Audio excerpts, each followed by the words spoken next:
Hello friends, मेरा नाम है अमरजीत कुशवाहा और मैं स्वागत करता हूं आप सभी का अपने यूट्यूब चैनल पर। दोस्तों, आज मैं आप सभी के लिए लेकर आया हूं क्लास 12th के अंग्रेजी का एक और कविता, मैकेवटी द मिस्ट्री कैट। आज मैं इस कविता का क्वेश्चन आंसर कराने वाला हूं, तो बने रहिए हमारे इस वीडियो पर लास्ट तक। तो चलिए आज हम लोग डिस्कस करते हैं इस कविता का क्वेश्चन आंसर। और इस कविता का क्वेश्चन आंसर का पीडीएफ मैंने डिस्क्रिप्शन में डाल दिया है, आप लोग वहाँ से डाउनलोड कर लीजिएगा। तो चलिए स्टार्ट करते हैं।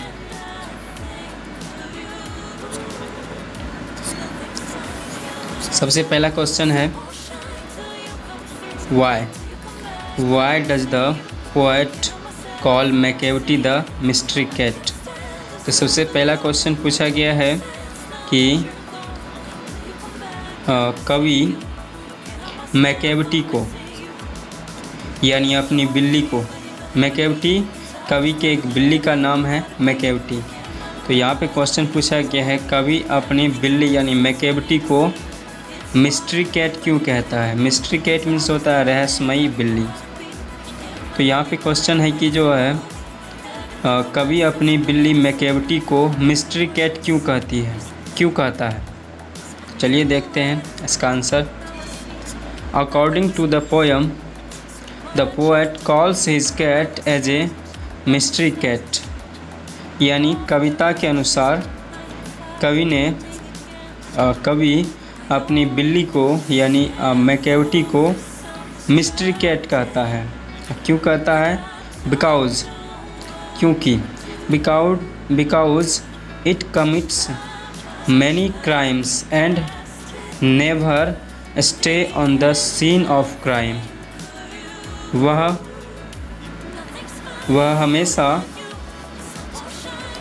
ढेर सारे क्राइम करती है, बहुत सारे अपराध करती है बिल्ली Macavity. And never stay on the scene of crime. Scene of crime मतलब होता है घटना स्थल, एक ऐसा स्थान जहाँ पे कोई घटना घटित हुआ हो, क्राइम स्पॉट। तो यहाँ पे मैकेवटी नाम की जो बिल्ली है वह जितने भी क्राइम करती है वो उस स्थान पर नहीं रहती, वहाँ से वो भाग जाती है। He always did mysterious things। और वो हमेशा बहुत सारे रहस्यमयी चीज़ें करती रहती है। तो इसीलिए जो है कवि ने अपनी मैकेवटी को मिस्ट्री कैट कहा है, रहस्यमयी बिल्ली। चलिए एक पहला क्वेश्चन था, दूसरा क्वेश्चन देखते हैं।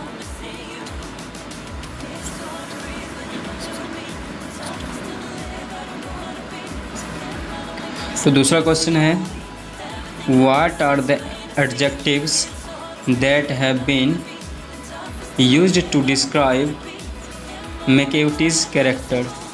तो क्वेश्चन नंबर 2 में यहाँ पूछा गया है कि जो है कि इस कविता में व्हाट आर द एडजेक्टिव्स, यानी कौन कौन से एडजेक्टिव मीन्स होता है विशेषण।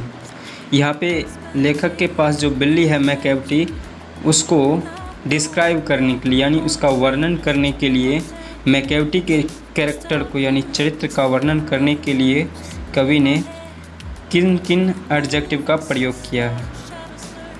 तो चलिए देखते हैं आंसर में। There are many types of adjectives that have been used to describe the Macavity's character in this poem. तो यहाँ पे आंसर है there are many types of adjective. इस कविता में ढेर सारे एडजेक्टिव हैं जिनका प्रयोग किया गया है मैकेवटी के कैरेक्टर को डिस्क्राइब करने के लिए, यानी मैकेवटी के चरित्र को चित्रण करने के लिए यानी वर्णन करने के लिए इस कविता में कई सारे एडजेक्टिव का विशेषण का प्रयोग किया गया है। He is called a mystery cat. सबसे पहले जो है कविता के स्टार्टिंग में कवि ने अपनी बिल्ली के लिए जो है मिस्ट्री कैट यानी उसकी विशेषता बतलाई है कि पहले कि वो जो है एक मिस्ट्री कैट है, रहस्यमयी बिल्ली है। उसके बाद ए जिंजर कैट। उसके बाद कवि ने अपनी बिल्ली को जिंजर कैट कहा है। जिंजर का मतलब होता है थिन, स्मॉल एंड थिन। तो यहाँ पे जो है कवि ने अपनी बिल्ली को दुबला पतला बतलाया है, ginger cat. A fiend in feline shape. और उसके बाद जो है कवि ने एक तीसरा एडजेक्टिव जो प्रयोग किया गया है मैकेविटी के लिए, वो कहा गया है ये मैकेविटी जो है एक फाइंड है। फाइंड मीन्स होता है फाइंड इन फेलाइन शेप, यानी एक जो है बदमाश है जो फेलाइन शेप, यानी जो है वो ऊपर से एक तरह से शरीफ है लेकिन अंदर से वो बहुत ही जो है ख़तरनाक है। वो इस तरह से यहाँ पे उनको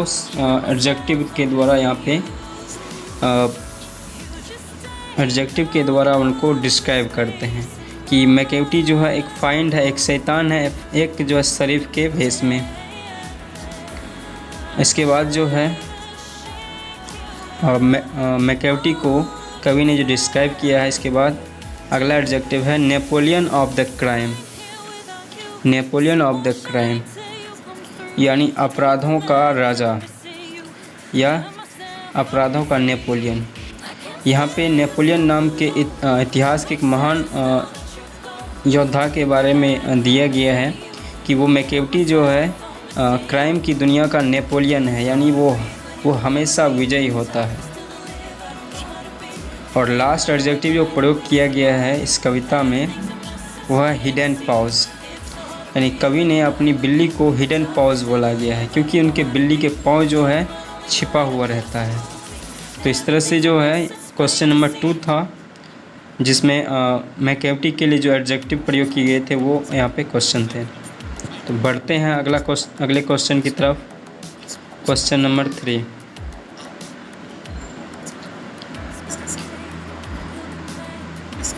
क्वेश्चन नंबर 3 है why is Macavity termed a criminal. यहाँ पे क्वेश्चन नंबर 3 में पूछा गया है कि जो है मैकेविटी के लिए क्रिमिनल शब्द का प्रयोग क्यों किया गया है। मैकेविटी के लिए क्रिमिनल शब्द का प्रयोग क्यों किया गया है।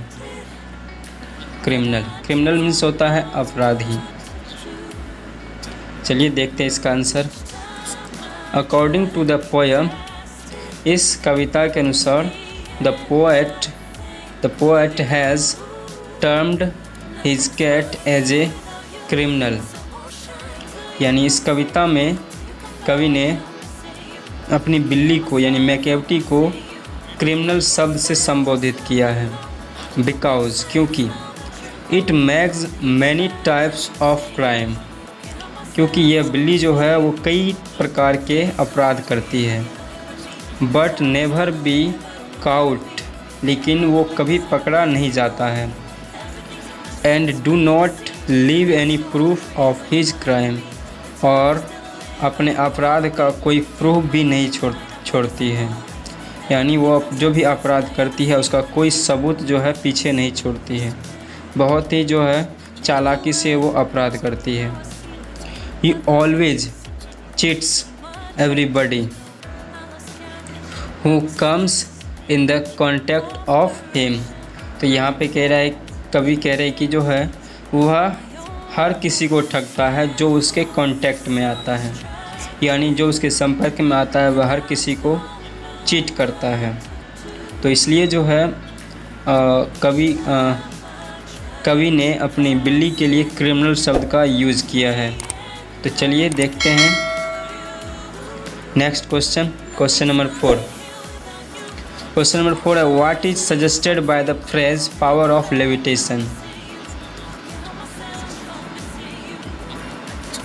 यहाँ पे क्वेश्चन नंबर 4 कह रहा है कि जो है पावर ऑफ लेविटेशन जो फ्रेज है, यानी वो जो कहावत है, वो जो है क्या सजेस्ट करता है, मतलब पावर ऑफ लेविटेशन जो है क्या बतलाता है।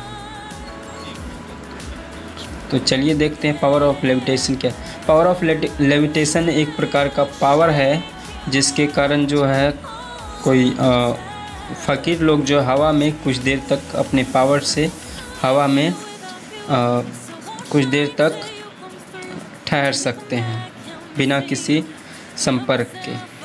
तो चलिए देखते हैं इसका आंसर।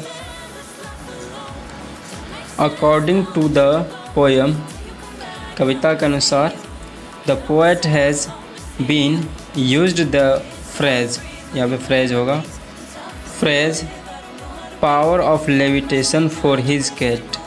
तो इस कविता के अनुसार कवि ने अपनी बिल्ली के लिए इस कविता में कवि ने पावर ऑफ लेविटेशन शब्द का प्रयोग किया है फॉर हिज कैट, अपनी बिल्ली के लिए। इट सजेस्ट दैट, और यह क्या बतलाता है, इट सजेस्ट दैट, यह बतलाता है कि मैकेवटी, यहाँ पे सी होगा, मैकेवटी has a capacity to rise and float in the air better than the Indian fakirs. यानी यहाँ पे पावर ऑफ लेविटेशन शब्द का मतलब ये है कि जो मैकेवटी में यह क्षमता है, Macavity has a power, Macavity has a capacity, Macavity के पास एक स्पेशल क्षमता है, क्या है, टू राइज एंड फ्लोट्स, यानी वो हवा में उड़ सकता है और तैर सकता है, in the air better than the Indian fakirs, यानी भारतीय जो फ़कीर लोग हैं, जो महात्मा लोग हैं, उससे कहीं ज़्यादा समय तक वो जो है बिल्ली हवा में उड़ सकता है या तैर सकता है। यही है मतलब पावर ऑफ लेविटेशन का। तो चलिए अब देखते हैं अगला क्वेश्चन।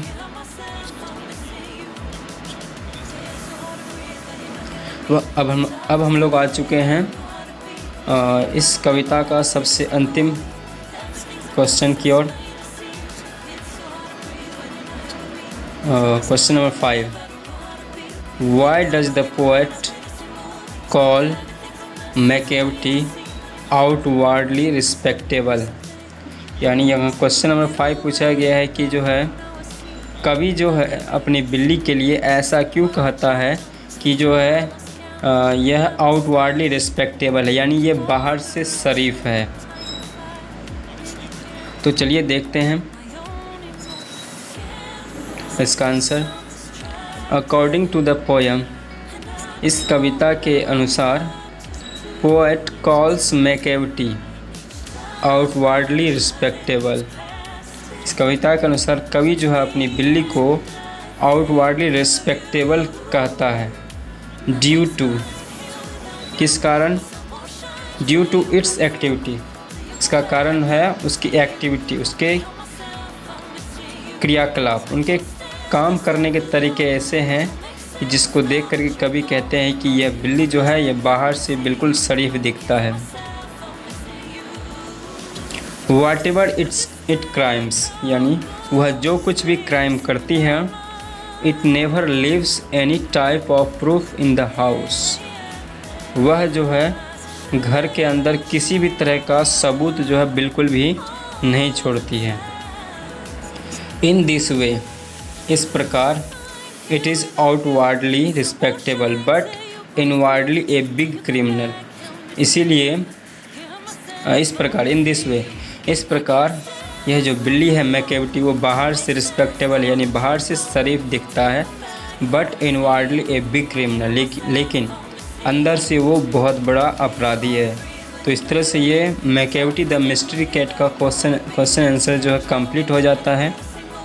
तो आपको यहाँ तक इस वीडियो को देखने के लिए आप सभी का धन्यवाद। मिलते हैं अगले वीडियो में, तब तक के लिए बी पॉजिटिव, बी हैप्पी।